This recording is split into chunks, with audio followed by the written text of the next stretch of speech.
থাকি বাচ্চারা এই ভিডিও থেকে দূরে থাকাই ভালো। ধন্যবাদ। স্ক্রিপ্ট কুলপুরীর অভিশাপ। আবহ সঙ্গীত হালকা ঝিঁঝি পোকার ডাক এবং বাতাসের শোঁ শোঁ শব্দ দিয়ে শুরু হবে। অধ্যায় 1 নিঃসঙ্গ গ্রাম। কণ্ঠস্বর ধীর এবং গভীর। মঙ্গলবার সকাল। সায়েম, একজন তরুণ প্রকৌশলী, শহরের ব্যস্ততা থেকে মুক্তি পেতে চাইছিল। শহরের কোলাহল, ট্রাফিক আর কাজের চাপ এসব থেকে দূরে এক শান্ত জীবনের খোঁজে সে পা রাখল কুলপুরী গ্রামে। এক প্রায় ভুলে যাওয়া গ্রাম, যেখানকার অধিকাংশ মানুষই ঘরবাড়ি ছেড়ে চলে গিয়েছে। গ্রামের মূল অংশ থেকে অনেক দূরে বিশাল পাহাড়ের পাদদেশে সায়েমের নতুন বাড়ি। বাড়িটি বেশ পুরনো, অযত্নে পড়েছিল, কিন্তু সায়েম ভাবল শহরের তীব্রতা থেকে বাঁচার এটাই শ্রেষ্ঠ সুযোগ।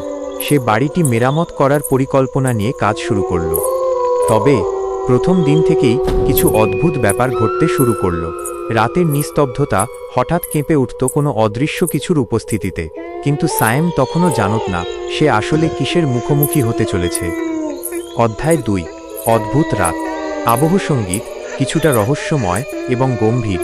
এক গভীর রাত, চারপাশ একদম নিথর, নীরব। হঠাৎ এক অদ্ভুত শব্দ সায়েমের কানে পৌঁছাল। প্রথমে সে ভেবেছিল হয়তো কোনো পাখি বা বুনো প্রাণীর ডাক, কিন্তু কিছু সময় পর শব্দটি স্পষ্ট হয়ে উঠল। একটা হাড় হিঁচড়ে চলার শব্দ, সাউন্ড ইফেক্ট, হাড় ঘষার কিরমির শব্দ। এক হিমশীতল ভয়ঙ্কর অনুভূতি সায়েমকে ঘিরে ফেলল। সে তাকিয়ে দেখল ঘরের অন্ধকার কোণায় কিছু একটা নড়ছে। দ্রুত লাইটের সুইচ টিপলেও আলো জ্বলল না। সে বুঝতে পারল কিছু একটা তার চোখের আড়ালে লুকিয়ে আছে।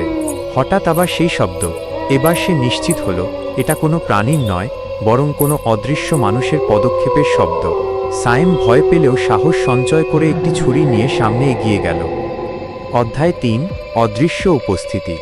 আবহ সঙ্গীত ভয়ের মাত্রা বাড়বে, হার্টবিটের শব্দ। সায়েম বুঝতে পারল এটা কোনো সাধারণ ঘটনা নয়। এক রাতে জানালার পাশ দিয়ে এক অদ্ভুত কণ্ঠস্বর ভেসে এল, যা তার মনে গভীর ত্রাসের সৃষ্টি করল। তার চোখের সামনে ভেসে উঠল এক ভয়ঙ্কর দৃশ্য। ঘরের কোণায় যেন কেউ দাঁড়িয়ে আছে, অথচ তাকে দেখা যাচ্ছে না। সে ঘর থেকে বের হয়ে এল। বাইরে তখন এক বিশাল কালো মেঘ ঝুলে আছে। সেই অন্ধকারের ভেতরে অস্পষ্ট কিছু কালো আকৃতি নড়াচড়া করছিল।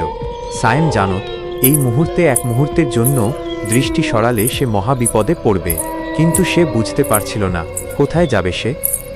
অধ্যায় 4 গ্রামবাসীদের রহস্য। আবহ সঙ্গীত রহস্যময় এবং বিষণ্ণ। পরদিন সায়েম গ্রামের মানুষদের কাছে গেল। তাকে দেখে গ্রামবাসীরা অস্বস্তিতে পড়ে গেল। তারা জানাল ওই বাড়িটি অভিশপ্ত।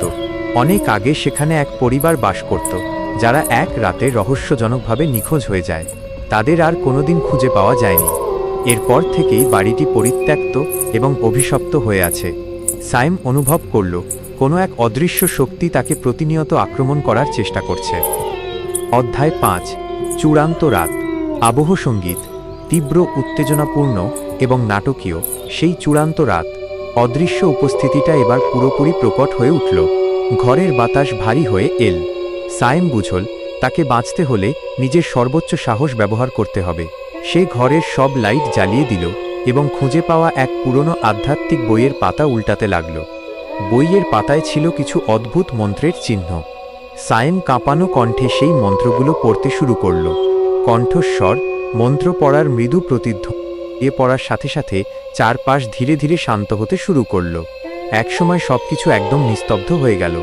সায়েম বুঝতে পারল সেই রাতের মতো সে বেঁচে ফিরেছে, কিন্তু সেই ভয়ঙ্কর শক্তি কি আসলেও শেষ হয়েছে? সায়েম সেই উত্তর আর খুঁজতে চায়নি। সে সিদ্ধান্ত নিল এই অভিশপ্ত বাড়িতে সে আর কোনোদিন ফিরে আসবে না।